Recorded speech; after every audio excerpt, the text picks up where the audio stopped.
is Roger Green, host of the SurfingMASH Tsunami podcast. Today, we kick off our 5th season with 6 conversations from episode 1, our update from the co-hosts, and a look at some of the patient treatment challenges we'll face this year, particularly connected to the potential approval of resmetirom. There'll be no vault this week. It will be back next week. This conversation maintains its focus on challenges within consumer-directed healthcare, but the specific direction of the conversation changes. Louise Campbell starts by noting how pricing disparities between countries also may have the ability to direct prescribing away from home country physicians. Her example, in the Little Egypt section of London where she practiced years ago, the advent of DAAs for hepatitis C and price differences between Egypt and UK led patients to travel to Egypt to buy their own drugs, often outside the care and supervision of their regular UK physicians. Jorn Schattenberg notes that resmetirom, the likely first approved MASH drug, will be weight neutral, which might create distance between patients being treated for advanced liver disease, who will seek their own physicians, and patients seeking primarily weight loss, who are more likely to work through telemedicine. As the conversation continues, we all realize this would be a good topic for 360-degree episodes with all stakeholders following resmetirom approval. After having January away from the podcast, Jorn, Louise, and I all are happy to be back. This discussion does not go into tremendous depth, but provides a high-level view of how complicated things might get for mazeled stakeholders in the year ahead. It's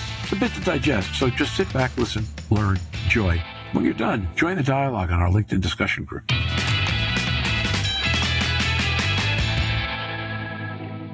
Louise Campbell. Oh, any drug that people are interested in. I remember when the DAAs came out. I remember sitting in an ad board saying, if you price it this in one country and this in another country, you will drive a black market. No, we won't. I lived and worked on Little Egypt in London. Egypt had $1,000 for an entire course of Harvoni, and they all just went to Egypt and got months and months and months worth of supply. So we were seeing, which is not, and it would have been seen in Germany, people turning up saying we're being treated, wanting viral loads to know what they're treating. And we're going, we don't know what you're on. So you drive something else. So it is a concern, but it's awareness. And I'm one for chirping about education. We are currently only educating physicians to prescribe. We are not educating healthcare providers like myself and allied health who sit in front of the patients longer and more frequently than physicians to talk about these medications, to talk about the proper management, to get out the conversation. So we will be watching the same press in news stories and getting information in the wrong way as the patients. So we don't know, and we won't know to be able to do this in the better way. And that's not dissimilar with semaglutide as it will be with resmetirom and the others that come along. It's going to get more complicated as hepatitis C did. Jorn Schattenberg. I mean, the big difference, Roger, is that we're going to get drugs in the first wave most likely approved that are weight neutral. And obviously, the obesity epidemic across the world, particularly in the US, has been driving the phenomena you've been describing, that a lot of patients are looking for a solution for weight loss.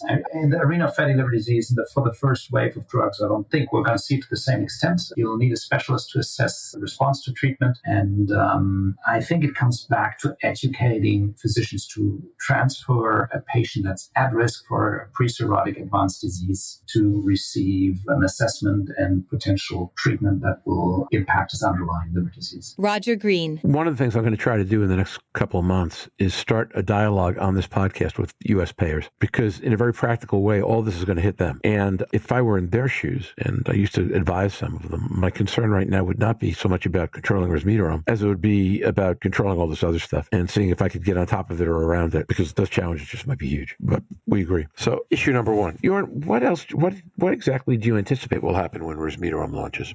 That's a good question. So obviously there's going to be some time like in Europe. So we'll see real world data coming from the US, and I'll be in close contact with my colleagues there to, gather their experience and see how it's done in real life. I mean, the other thing is that as a clinician, I do have the opportunity to participate in clinical trials testing resmetirom patients with cirrhosis, looking for outcomes. So that's my part of resmetirom experience there for some time, because again, we're not going to have an approved in Europe for some time after the US. What's going to happen? I think we're ready to recommend referral of the patient patients we'd like to see on drug, including FIB4, VCTE, maybe even some MR imaging in the US. And from what we've seen, the safety, I think it'll be, and the efficacy, it'll be a comfortable treatment situation for patients going on drug, not needing intensive safety monitoring. And the question will be how long to treat and does the patient respond? And I think we've seen some early responsiveness data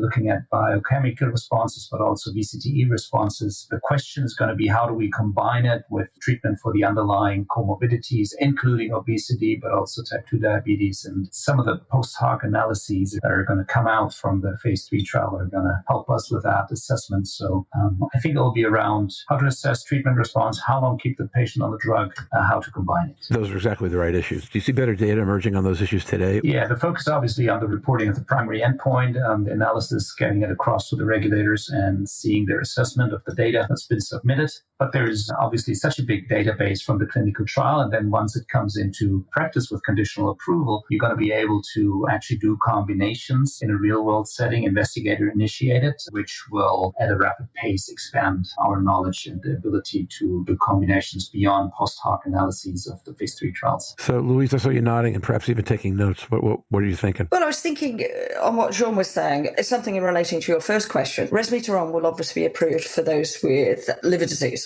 The prescribing of a drug that we know can defat and improve liver health being available to be prescribed outside liver disease, the same that Wegovy, semaglutide is prescribed elsewhere for different reasons, and to whether or not that can be controlled, going back to your question. So that struck me. We are going to have a drug that can be available for that potential misuse, I suppose is the word. Do we have any data on drug-drug interactions and what it does for the absorption or malabsorption of other medications and that potential? Because, of course, it's going to go out beyond a trial population to real world. Therefore, lots more medications will be now utilised. And I know we have the yellow card system to record various aspects, but do we know anything about drug-drug interactions, Sean, from the clinical trials particularly? Because I know the safety profile is good, but... Yeah, there were no major issues on drug-drug interactions, nothing difficult or not manageable in clinical care. I mean, that's standard practice, and it wasn't complicated. So no, I'm not too concerned on that issue. So it's those things I tend to see more in the real world when people are walking through, and we're looking at. So I'll be looking at those. There were some limitations regarding the degree of thyroid hormones you're taking at baseline in the clinical trial. And obviously, this could be different in a real-world setting, but I haven't really seen a signal that this changes the levels dramatically. And again, no concerns from my side. And now, back to Roger. We hope you've enjoyed this recording. If you have any questions or comments about the content of this conversation or the entire episode, please put them in the review section of the page from which you downloaded the conversation, or send an email to questions@surfingmash.com. We'll be back next week with a stakeholder-centric look at the issues of 2024. Until then, stay safe, surf on. We'll see you on the podcast. Bye-bye now.